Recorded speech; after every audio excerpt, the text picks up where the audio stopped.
Hello everyone, welcome to my picks and predictions, NFL Week 4. What a week! This week was something else. A lot of upsets. I managed to scrape by this week with a winning record of 9-7. Somehow I managed to escape.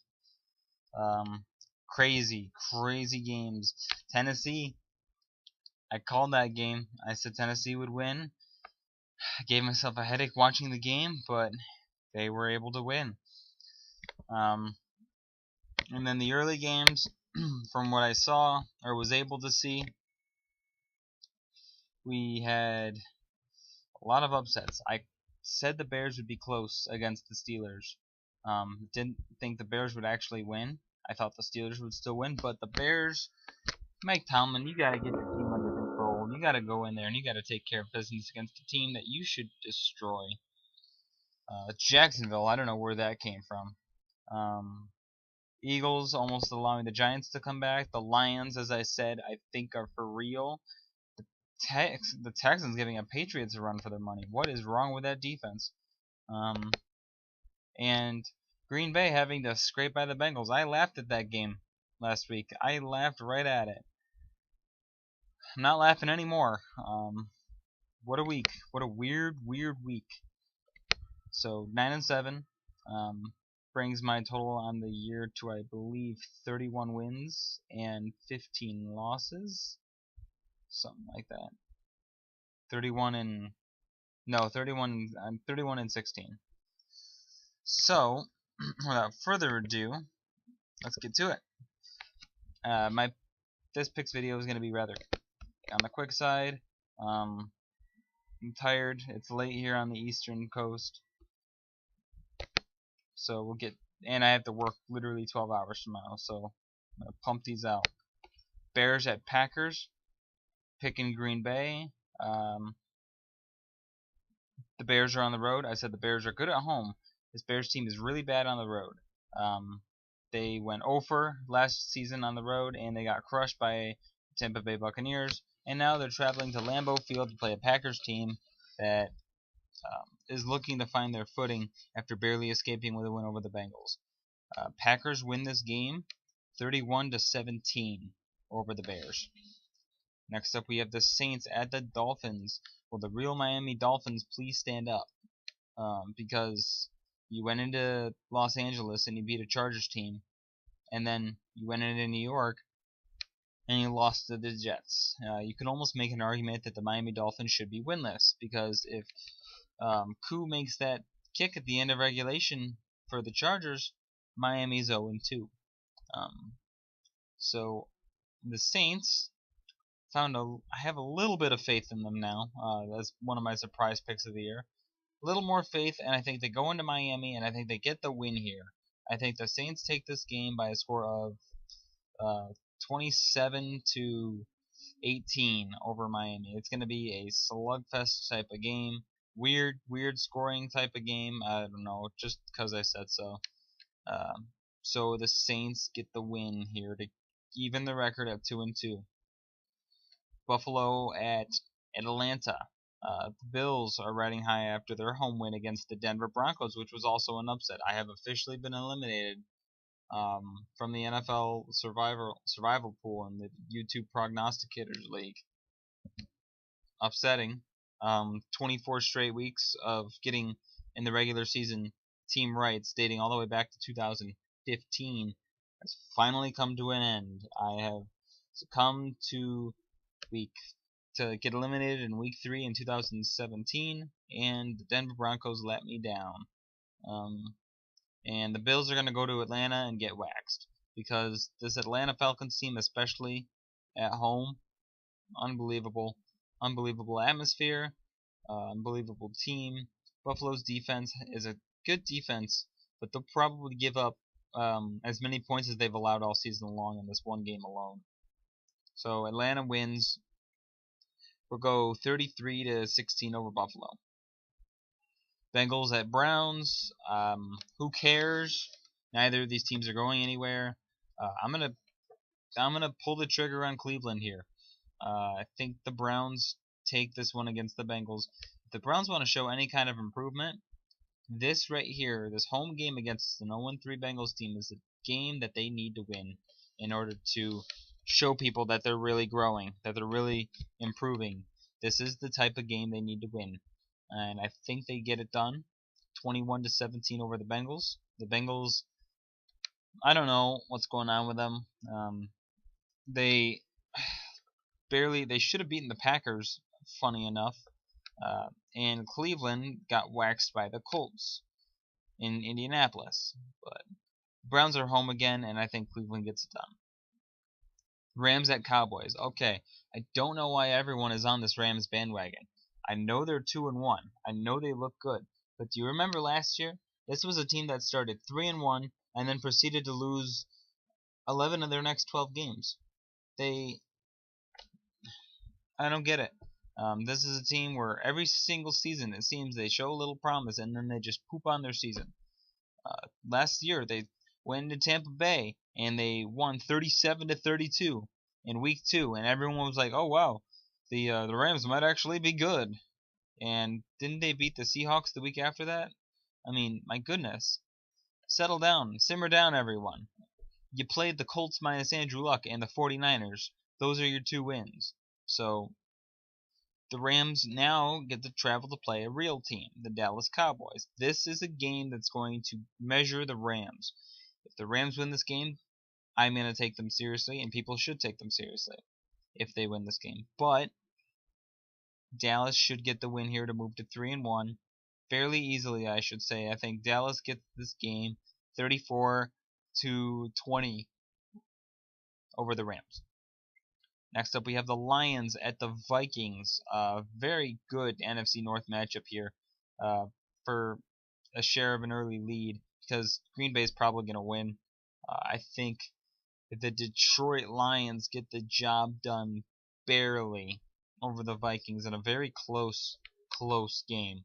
I think Detroit takes this game 19-16 over Minnesota. The Vikings defense is really good. And little funny quarterback controversy going on there in Minnesota. Sam Bradford's a starter. That's always going to be true when he comes back. But Case Keenum plays in week 4, and he plays a game like he did against Tampa. If I'm Minnesota's coach, I'm legitimately thinking about keeping him in. But we'll see. Next up, we have Panthers at Patriots. Hightower should play in this game. New England should get to 3-1 here by a score of Tom Brady.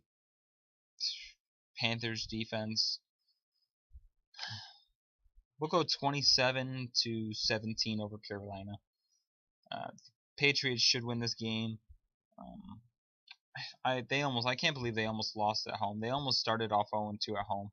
That's unbelievable. What a year it's been so far in the NFL. Next up, we have the Jaguars at the Jets. Again, with Jacksonville. I'm not buying hype on this team quite yet. Yes, I know they have 2 very good wins against what they were projected to be very good teams. They beat the Texans. They beat the Ravens. Jags are 3-0 in London, so for some reason they always play well there. 2, Blake Bortles is still the quarterback of this team. Don't forget. 3, the Jacksonville Jaguars are at their best when they build an early lead. That is the Jags' way of playing. When they get down and they have to rely on Blake Bortles to throw the ball, that's when they lose. That's what Tennessee exposed in week 2. Tennessee got up quick. Jacksonville started turning the ball over. That's the way to beat this Jags team. You got to start fast on them. If you don't start fast on them, then you're in for a long afternoon. Not buying stock on them yet. Again, for example, 5 of the teams that started 3-0 last year, 4 of them missed the playoffs. I mean, give me a break. Jacksonville, I think they go into the New York Jets and get the win here, but they're playing the Jets. I think the Jets keep it close, so I think the Jags win 20-14. But all the Jags need to do is lose this game to the Jets, and no one will take them seriously anymore. And people will start thinking about the Jets a little bit, as maybe we severely underestimated them. So this is a prove-it game for the Jets. this is a prove-it game for both teams, I should say, because the Jags are road favorites for the first time since 2011. Let that sink in a little bit. Next up, we have the Steelers at the Ravens. I'm picking the Steelers here only because the Mike Tomlin game is done, so they should be in the clear. Steelers offense, I think, comes alive a little bit. We'll say they take this game 28-27 over Baltimore. It'll be a close game, as it always is between these two teams. Throw every result that any of these two teams have played out the window all season long. The Steelers and Ravens, whenever these two teams get together, nothing else matters. Any team can win at any time, no matter what the record, who you played, how you looked last week, who you're playing next week, nothing matters. Steelers win. Next up, we have my Titans traveling to take on the Houston Texans. Now,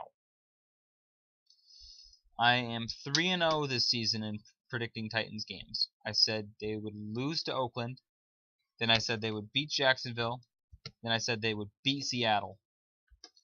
I'm projecting a loss this time around. Sorry, Titans fans, but we're still a growing team, and I highly doubt that Tennessee goes 6-0 in the division. Because let's face it, the last 5 division games we have are at Houston, home against Houston, at Indy, home against Indy, and then home against Jacksonville. Tennessee isn't going 6-0 in this division, and this at Texans game is probably the hardest divisional game we have left on our schedule out of the 5 that we have left. So this is a game that Tennessee is bound to lose. I know Dick LeBeau's track record against rookie quarterbacks, I understand it. But the fact of the matter is, Tennessee is still learning. They don't have a good track record on the road in divisional games. Should they compete? Absolutely. I think they'll be very competitive in this game. But with Tennessee's schedule coming up, it makes sense that they drop this game. It just makes sense. Because for their next 3 games, at Miami should be a win, home against the Colts should be a win, and should be a win. So I don't foresee a 6-1 start at all.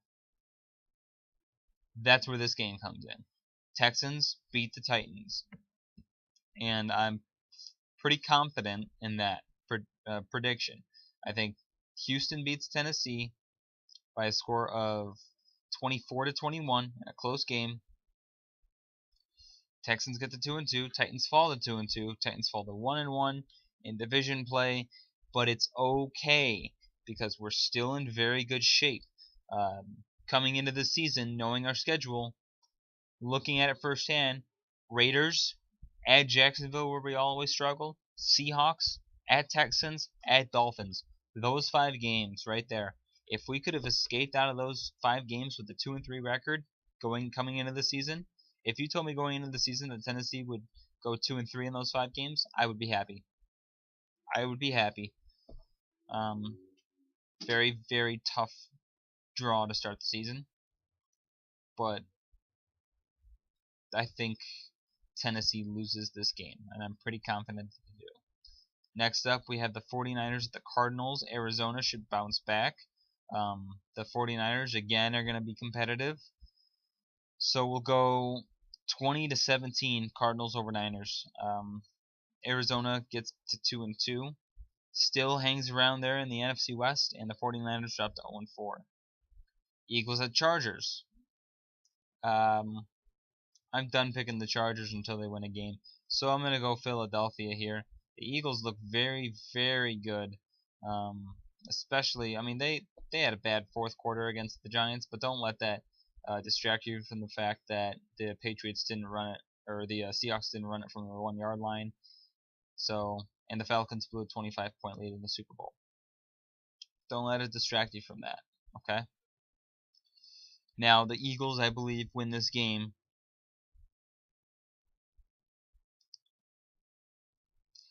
We'll go 30-24. It'll be a close game, like it usually is with the Chargers. And next up, we have the Giants at the Buccaneers. Now, I'm going to go on some kind of tangent here, so bear with me. I still talk to people to this day that still believe that Jameis Winston is a better quarterback than Marcus Mariota.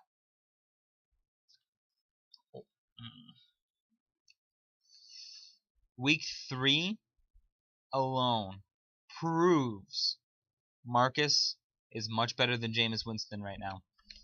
Jameis Winston went up against the Vikings. Running games aside, I'm just talking quarterback play. This is typical reading defenses, making the throws, all that stuff. Run game aside, both teams played good defenses. The Buccaneers went up against a pretty good defense in the Vikings. Pretty good. Winston throws 3 interceptions. And I saw a stat that he's throwing interceptions and touchdowns at a similar rate as Josh Freeman. Okay? And this was before Sunday's game. I'm just saying. I mean, Jameis Winston has an interception problem. And if Tampa Bay misses the playoffs this year, or they win 6 or 7 games, I wouldn't be surprised if year 4 for Jameis Winston becomes a make it or break it year. Same with Tennessee too. If Mariota misses the playoffs or something happens to Tennessee and Mariota doesn't perform well, then I could see year 4 being make it or break it. But Tennessee, on the other hand, we played in over the last 6 years an elite secondary. Hall of Famers all across that secondary. Mariota completed over 60% of his passes, threw for 2 touchdowns, didn't turn the ball over. Offensive line and run game aside, he's a quarterback that's doing the job. And he did the job against one of the premier defenses in football 2 weeks in a row. Jacksonville and Seattle. So there's my tangent. I just don't think Jameis is very good. He's not careful with the ball. He has flashes that he can be a very, very good quarterback in this league. But until Jameis cuts down the interceptions, no one's going to really take him seriously. Now, that being said, I do still think the Buccaneers win this game to send the Giants to 0-4. If the Giants win this game, then Tampa's in trouble. So we're going to go 23-16, Buccaneers over Giants in this one. Giants offense struggles yet again. Tampa's defense will rebound. And anyone who decides to argue with me about, oh, Jameis doesn't have a run game, Jameis doesn't have this, Jameis Winston actually has a legitimate defense there in Tampa Bay. A defense that has the luxury of only allowing 7 points a game, like they did to the Bears in Week 1. Or 5 points like they did to the Seahawks last year. Tennessee needs to outscore their teams. They can't exactly rely on their defense to stop opponents too often. So that's all I'm going to say about that. Raiders at Broncos, next game.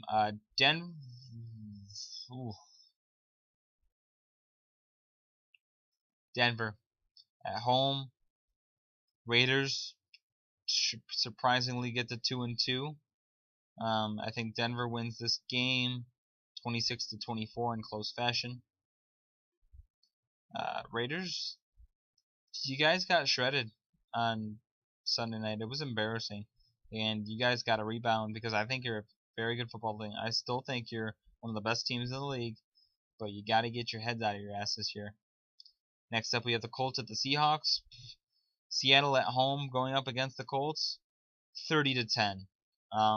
Seattle won't lose this game at home. They're not going to drop to 1-3, especially to a Brissett-led Colts team. Unless Andrew Luck miraculously plays this week, which I don't think is going to happen, the Colts will lose this game pretty easily. Monday night, we have Redskins at Chiefs. Kansas City gets to 4-0. Now, if the Redskins win this game, then it is time to take that ball club seriously.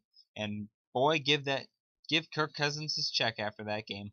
But Kansas City wins this game at home, Arrowhead. They have the run game, they have the pass game, they have the defense, they have it all. The Chiefs really have it all. And I think Kansas City wins 28-24 over the Redskins. Alright, so those are my picks. Thank you for watching. Please subscribe to my channel, and I'll see you guys all next time.